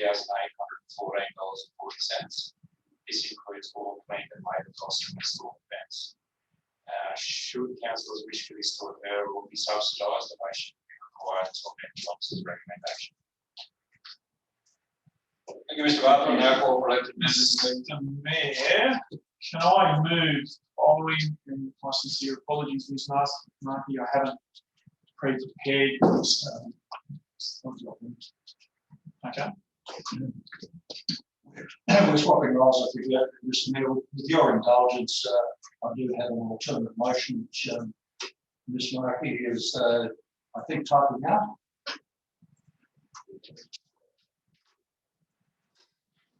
The council make available to the Gundah Australian Football Club 12 tiered seating units and fencing with the condition that the club provide their own transport to and from the pickup points and guarantee to make good any loss or damage of the same.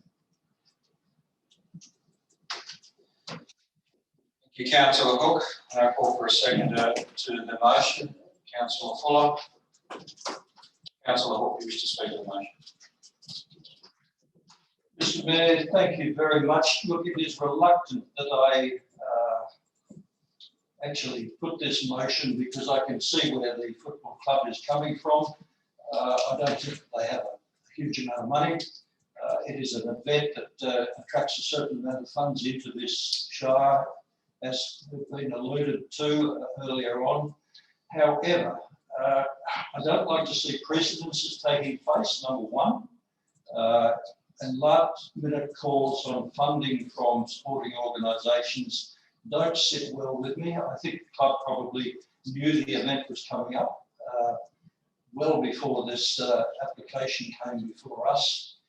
I do think that they have the opportunity with their membership, and they have a very, very active membership, to actually be able to get vehicles themselves, get the necessary permits to actually transport the tiered seating, and also to be able to put up the fencing themselves. And I think if we can supply, offer the materials to them at no rental cost, that within the club, I think that they could probably do this with minimal cost to them. That way, it becomes a win-win situation. We're not stopping them from actually having the seating or having the fencing. It's just that we're stopping a precedent where every other club feels as though if they get into a little bit of difficulty, they'll come along to council. Yes, council will support them.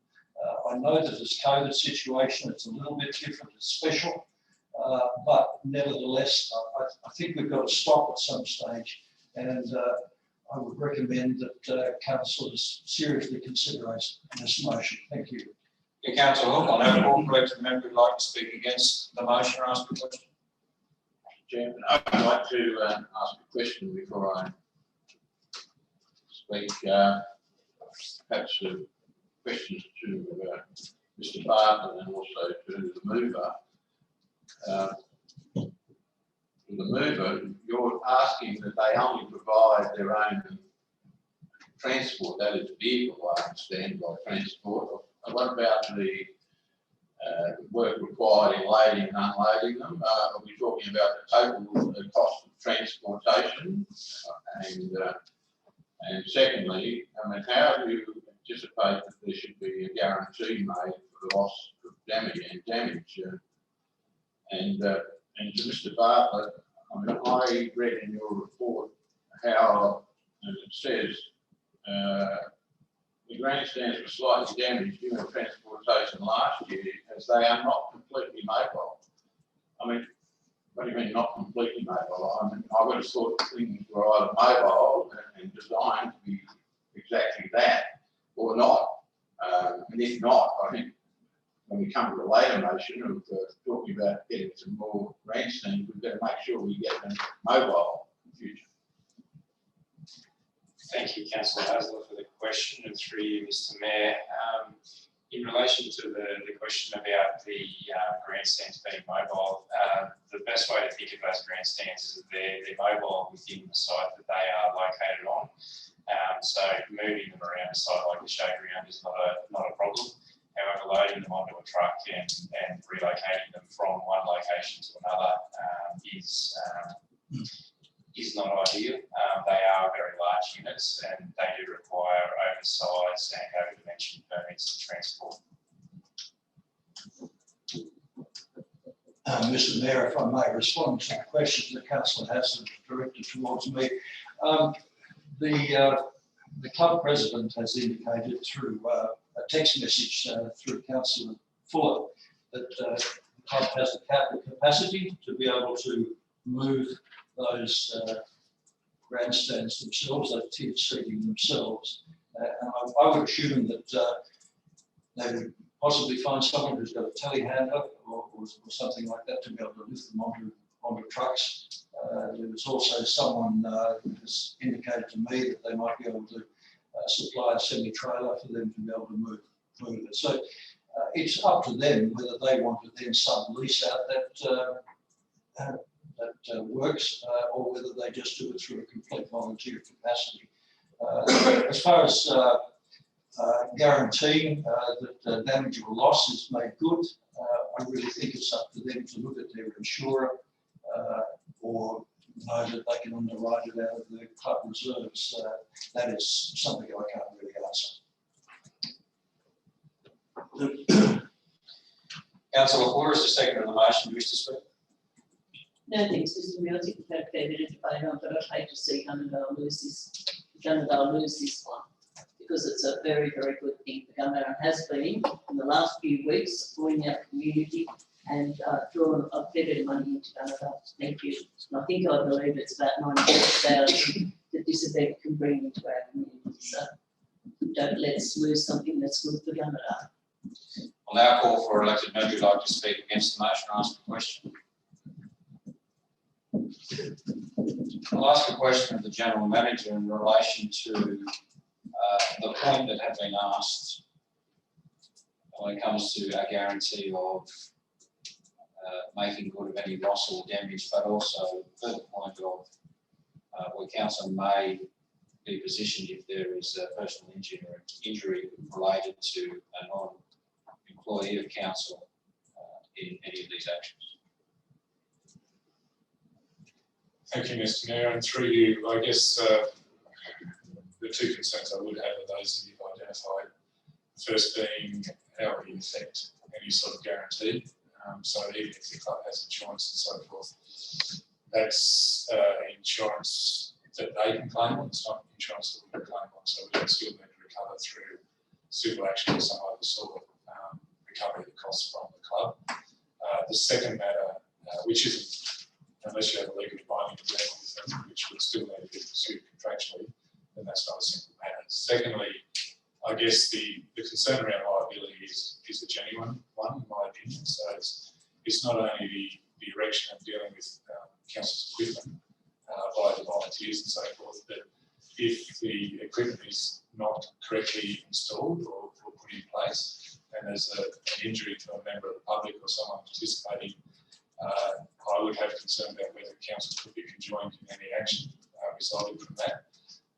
My suggestion to councillors, if you wish to support, would be the safest option would be for council to undertake the relocation and the setup of these items, and resultantly council bear the cost or seek some reimbursement, 100% or less of the costs associated with such. Mr. Chair, just through you, just further questions to the General Manager following that.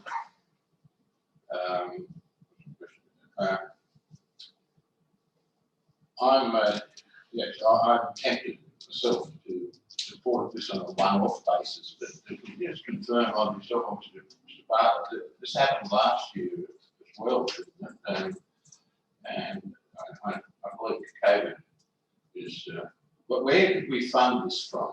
Could we fund this out of the Parks and Gardens budget, I presume, Mr. General Manager? Through you, Mr Mayor, and thank you, Councillor Hasley, for your question. I would have to defer to the Director in terms of how it could be funded in terms of the budget. I'm not off the cuff in a position to be able to make a response on the Director's behalf, and I would suggest that you know, if it's something that councillors are the mind to do, I would prefer, depending on the Director's response, that we don't jeopardise service delivery or maintenance of assets in another area, and we actually, as a council, make a commitment to fund those costs if council says fit. Councillor Hasler, thank you for the question. Through you, Mr Mayor. I would need to take the question on notice in terms of how it was managed last year, in terms of the cost and how it was recovered. However, I'd be supportive of the General Manager's comments that I would be reluctant to recommend a reduction in level of service somewhere else in order to cover this. So my suggestion would be that we need to come out of general fund and reduce that. Thank you, Mr. Bartlett. Councillor O'Keefe. Yes, through Mr Mayor, a question. If to either the General Manager or the Director of Infrastructure Services, whoever wants to field it, if the option of the club providing the transport and install is to reduce costs to a community organisation, it would be like use volunteer work. If the equipment was made available via a dry hire arrangement, would that allay some of our fears around liability? So I guess I'm foreshadowing an amendment that would be something along the lines of, you know, the equipment is made available to the club via a dry hire arrangement. I'll ask the question and I'll work with Ms Markey to foreshadow my proper amendment. Thank you, Councillor O'Keefe, for your question through you, Mr Mayor. It's my understanding that would expand council's liability. I won't shadow the amendment. To give people choice, Mr Chairman, I'd be happy enough to move the amendment. We've only got one motion at the moment. Yes. That we support this to a figure of 50% of the cost and the work be undertaken by council. And we indicate that this will be a one-only opportunity for them. So in other words, we're paying, that is council will be paying 50% of the cost of this process. Councillor, I think you could take the original to this one. Maybe that. Councillors, if you could just bear with me, we'll get the wording right before I call for a seconder to the amendment. And if we get that, we'll deal with it.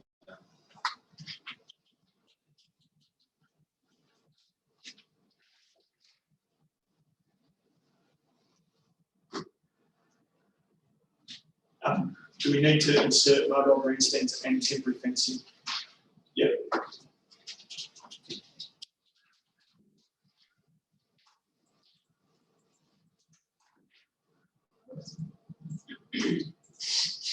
And then Councillor Hasler, are you intending at the end of that sentence to reduce by, however often the private works rates reduced by 50%? Yeah.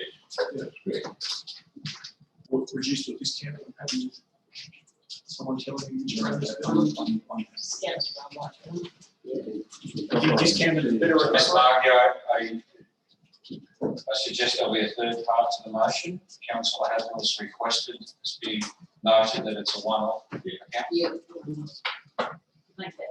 Councillor Hasler, as the mover of what may become a motion, I need you to confirm that you're happy with the wording, Councillor Hasler. Yes, I think I'm just checking in, and councillor Campbell has pointed out that probably point 2 becomes redundant if the fence goes up, because apparently that cuts off access to that grassed area with the fence, but we'll leave it in, just to cover ourselves. But that- We changed the order of it though, because, that's point number 3 should refer to the point before it, which is about spectators. We want that to be more important. Yes, because we want them to stay off the grass all the time, not just once off. Councillors, thank you, Councillor Hasler. I'll now call for a seconder to the amendment. Thank you, Councillor Fuller. Councillor Hasler, as the mover of the amendment, would you like to speak further to the amendment? Well, only to the extent that I believe this covers our 2 concerns. One being that we want to be seen to be supporting the club in this particular situation. Although we don't want to be setting precedent that they don't have an expectation that we're going to do this every year. The second thing that it satisfies is Mr. Bartlett and other staff's concerns about looking after the equipment and liability should something happen, and I think that's an important proviso. 50% of the cost, I think, is a reasonable one here, and it's up to the fund now to make a decision. Councillor Hasler, can I suggest a further add-in to the first point, that the funds come from general fund? Council's commitment comes from general fund. I thought one of the officers would come up with a number. A little bucket that they usually have. Fairly early in the year. That's the best way to put it on. Thank you, Councillor Hasler. Councillor Fuller, as a second of the motion, you're accepting of the change of words? Yes, thank you. Thank you, councillors. We have a mover and a second of the motion, or the amendment you see before you, 1 through to point 3. I'll now call for elected member who'd like to speak against the motion or the amendment, and or ask a question. I ask questions, dangerous thing to do. Does the officer have any understanding what the implication for the club in holding the grand final would be if they're unable to meet the financial commitment we're requiring this? Thank you, Councillor O'Keefe, for the question, and through you, Mr. Mayor. The club has not indicated what their financial position is to fund any portion of the total amount. So I'm unable to provide any further guidance on that. So, sorry, can I restate my question? Question was more about, would the event be able to proceed if they cannot meet the required financial contribution? Thank you, Councillor O'Keefe, for rephrasing the question. Through you, Mr. Mayor, my understanding is that if they're not able to implement the requirements of the COVID safety plan for the major event, the event would not be able to proceed. Thank you. As a seconder to the amendment, Councillor Fuller, do you wish to speak to the amendment? No, thanks, Mr. Mayor. I'll now call for elected member who'd like to speak against the amendment or ask a further question. Councillors, I'm going to put the amendment as you see in 3 parts before you. All in favour? I declare the motion carried. The amendment now becomes the motion, so I need to put the amendment, what is now the motion again. So all in favour? Against? Declare that motion carried. Thank you. I will now move on. Actually, we'll ask Councillor Swain if she re-enter the council chambers.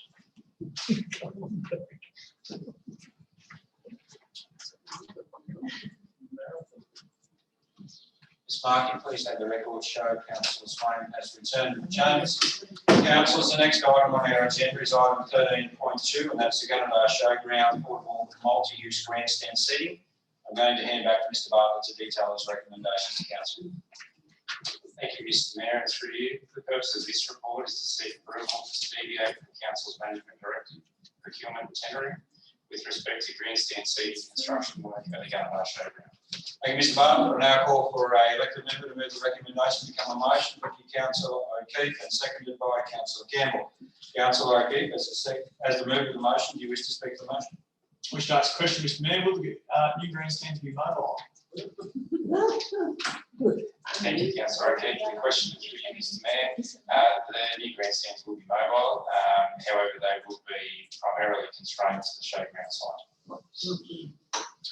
I now call the elected member who'd like to ask a question or speak against the motion. Councillor Campbell, as a second of the motion, you wish to speak?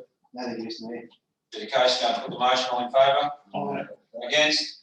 The motion carried. Moving on to item 13.3, transfer of funds for Thistle Road water main replacement. I'll hand back to Mr. Bartlett to detail the recommendation. Thank you, Mr Mayor, and through you. The purpose of this report is to transfer $9,057 from Section 64 Developer Contributions for Water and Sewage Services to the Water Services Maintenance Budget for 2020-21. This is to fund the main replacement adjacent to a new development on the corner of Ball Thistle Road and Martin Road, Gunnedah. Thank you, Mr. Bartlett. I now call for, thank you, Councillor Hook has moved the recommendation to become a motion and seconded by Councillor Swain. Councillor Hook, is that move that you wish to speak? No, thank you, Mr Mayor. I now call for elected member who'd like to speak against the motion or ask a question. Councillor Swain is the second of the motion, wish to speak? No, thank you, Mr Mayor. Be the case, I put the motion all in favour? Against? Declare that motion carried. Moving on to item 13.4, Farmer Army budget reallocation. I'll hand back to Mr. Bartlett to detail the recommendation. Thank you, Mr Mayor, and through you. The purpose of this report is to request Council reallocate $60,000 from the Community Resilience Farmer Army projects to the Koala Park Capital Works budget to establish the Koala Park eucalypt plantation. Thank you, Mr. Bartlett. Now call for Councillor Hazel. Would you like to move that motion? Mr Chairman, I'll move that motion. I've also got a couple of questions to Mr. Bartlett. Well, firstly, I'll get a second to the motion. Thank you, Councillor. Councillor Hazel, you may speak. Well, talk about it being a competitive price. I'm worried about having a competitive price unless you've actually put it out to the tender or get a competitive price. So can you just tell me why you're saying it's a competitive price? And the second question relates to whether it is now a timely time to plant trees, particularly the number we're putting in. I'm particularly concerned going into summer. I mean, by the time this work starts, it won't be probably till next month. And I personally don't see planting large numbers of trees at the beginning of summer as a good policy, or else you're going to, unless you're going to look after them very carefully. And the third question is the community garden project next to the Smithhurst Theatre. I must have missed something. Can you just tell me a little bit more about what that project involves? Thank you, Councillor, for the question. I'll try and remember all three before I get to the end of it. And through you, Mr Mayor, in relation to the first component of the question around value for money, as I understand it, staff have sought a number of prices for that through what we would ordinarily do in terms of a competitive quote process. So we've got a reasonable level of confidence there.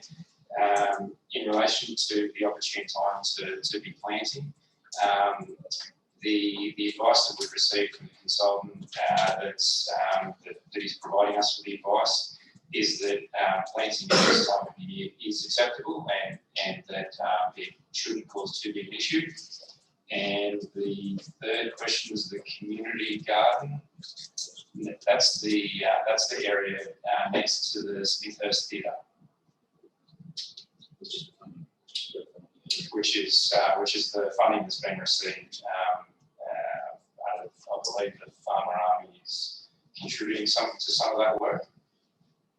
So councillors may recall it was $25,000 for the streets and public places grant we recently received towards those works. So that's involving the placement of washroom baskets and utilising the space between all the spaces purchased from Mr Sanders, adjacent to Smithhurst.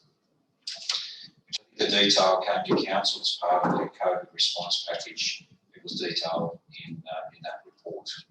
I was just concerned. I mean, we've got plans to put in potentially a library, etc.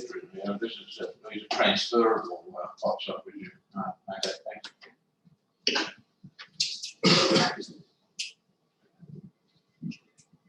Can add a little bit more through you, Mr. Mayor, to the first couple of questions. So it's likely that we will only be ripping and preparing the area for the plantation this year, likely in the autumn.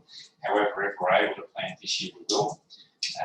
And the quotes were also compared against other unit rates for similar type work. Thank you.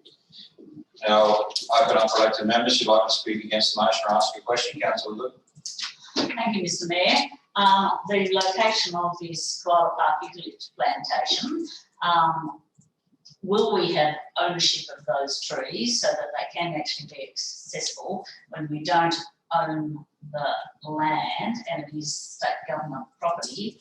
I'm just wondering about whether we invest the money in a location where we're not sure what the long-term future of that particular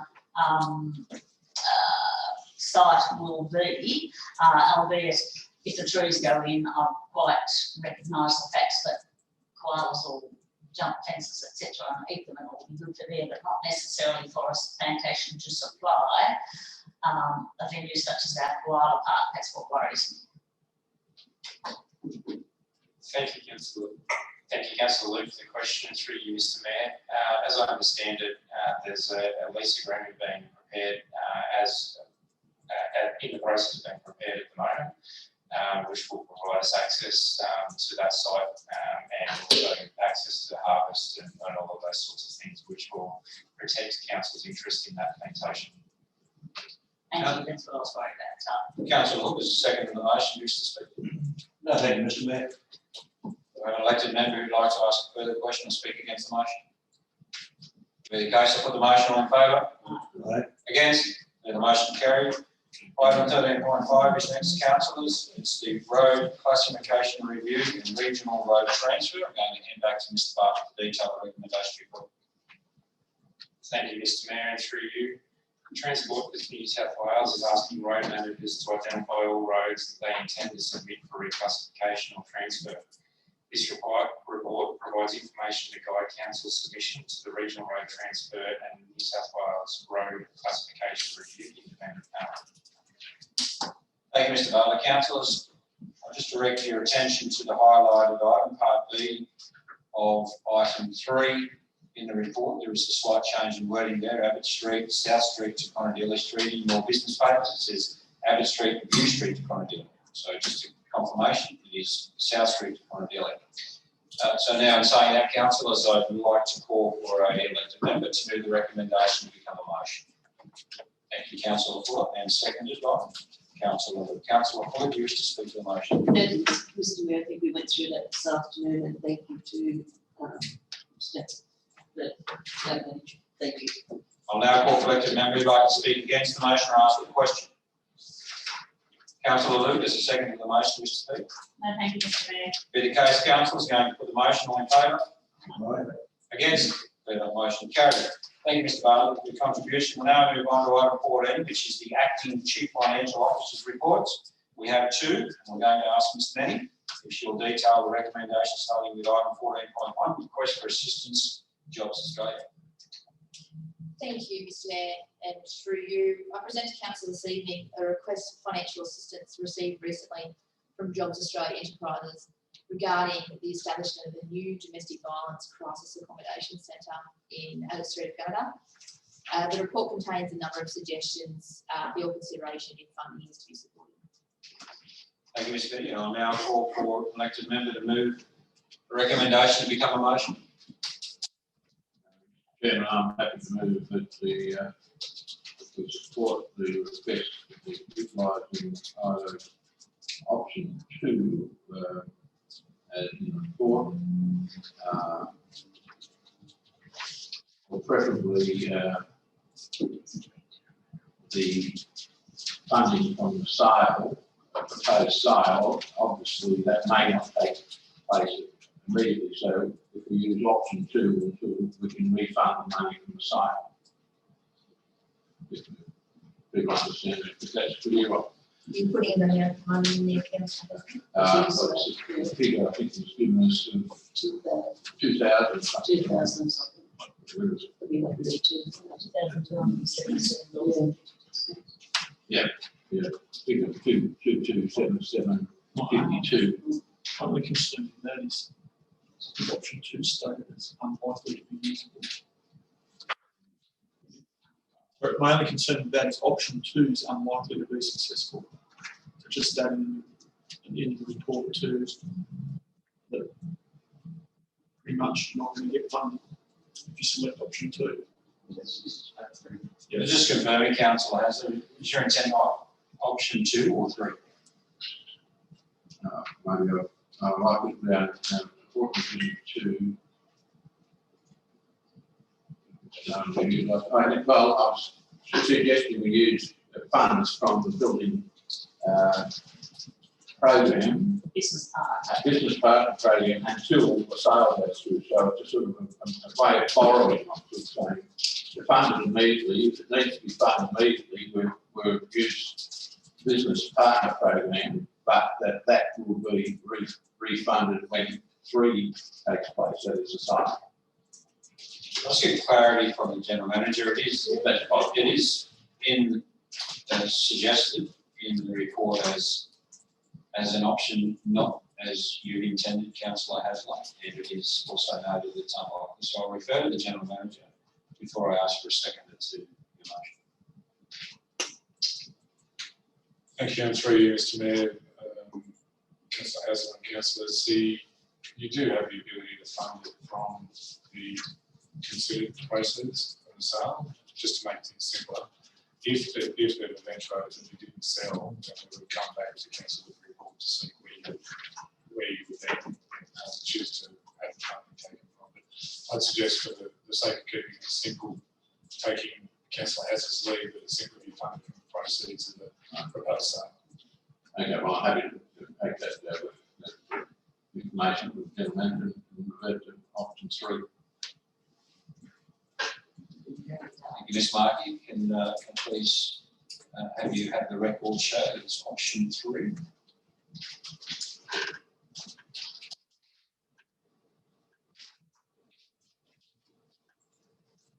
That wording will change. We just take the business partner program out of this market.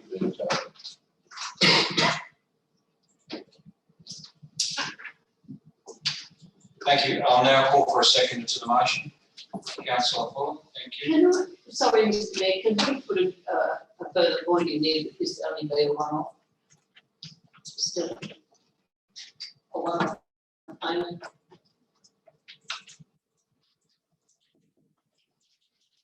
Councillor Hasler, as a member of the motion, are you prepared to have a second item to the motion, which states, Councillor Fuller, your wording was that That this be a one-off payment only.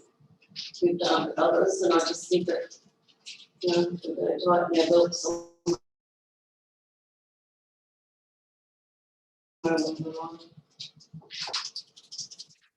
I've been attending some of the most vulnerable people in our community. It's not a bad thing to do, and that's it. seconded by Councillor Fuller. Councillor Hasler, do you wish to speak to the motion as written? Thanks for that opportunity. I think it's got to be clear what's intended and straight enough tonight from them. Now call for elected member who'd like to speak against the motion, ask a question. Councillor Simon. Just a quick comment on this. I'm not sure whether it's a motion or whether a comment, Mr. Mayor. I think this is another example of how council's been pushed into supporting an organisation that probably is state-based. I was concerned about, I was concerned that we were being asked to provide funds for our building that appeared as if it hadn't been checked out thoroughly in the first place and then collapsed and they had to start all over again. I'm happy that it's a one-off payment at this stage. I mean, there might be an opportunity to come back later with specific, regarding specific requests, but, you know, I'm just being concerned that we seem to keep getting these one-off things that seem to be coming from our local community and should be funded from elsewhere. Thank you, councillor Swain. Councillor Fuller is the second of the motion. You wish to speak? No, thanks, Mr Mayor. Now call for any further questions or comments, councillors, before I put the motion. In the case, I put the motion. All in favour? Against? The motion carried. Moving on to item 14.2, which is investments. I'll hand back to Ms Manning to detail the recommendation before you. Thank you again, Mr Mayor, and my final report for this evening. This report presents to you Council's investment portfolio for the month of August and any changes or transactions that took place through that month for your consideration and review. Thank you, Ms Manning. I'll now call for a move. Thank you, Councillor Campbell has moved that recommendation to now become a motion and seconded by Councillor Moses. Councillor Campbell, do you wish to speak? No, thank you, Mr Mayor. I'd elected member would like to speak together first. Councillor Moses, as the second, do you wish to speak? No, thank you, Mr Mayor. In the case, put the motion. All in favour? Against? Declare that motion carried. Thank you, Ms Manning, for your contribution. Item 15, there are no reports from committees. Item 16 is the delegates report. We have one, 16.1, which is the Murray Darling Association Board meeting held on the 20th of July. And Councillor Campbell has tabled that report and he has moved that report. I'll call for a seconder. Thank you, Councillor Luke.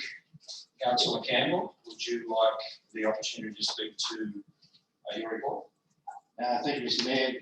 The information is there, as I said, I think I've stated this before, that each month we will be receiving this delegates report from MBA head office. If anybody's got any questions, anytime we can ask them, but most of the information's in there. Thank you, Councillor Campbell. Are there any questions of Councillor Campbell before I put the report? I'd just like to thank Councillor Campbell for his report and also for the very generous offer of saving council money by not going to Sheffield this year for their. You obviously will be the same, Councillor. Councillors, I'll now put the motion. All in favour? Against? Declare the motion carried. Now move on to item 17. We have two questions on notice from Councillor Haslett. The first one being item 17.1. That reads, when and how did council adopt the submission forwarded to the inquiry into the integrity and efficiency of the value for money New South Wales grants program as presented to councillors as council submitted on the 21st of August? My response to the question on notice is I can confirm council did not adopt the submission that I made to the inquiry into the integrity and efficiency and value for money for New South Wales grants, New South Wales Government Grants Program on 20th of August. And my response is, when reviewing the calls for submissions by the Chair of the Public Accountability Committee, I made the judgment council had taken a position of support, and had taken a position of support.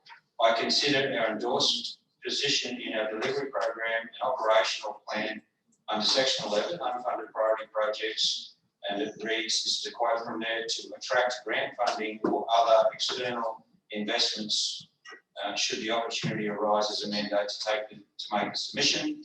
Council has seen considerable success from the programs in question and has been very pleased to accept all grant funds today from the state government. Next item is item 17.2, which is questions on notice. Again, as I said, from Councillor Haslett, and that reads, I understand that there was an incident at the airport recently involving damage to an aircraft. Could we please have a report of such in writing? And I'll refer a response to Mr. Barton for a response. Thank you, Mr Mayor, through you.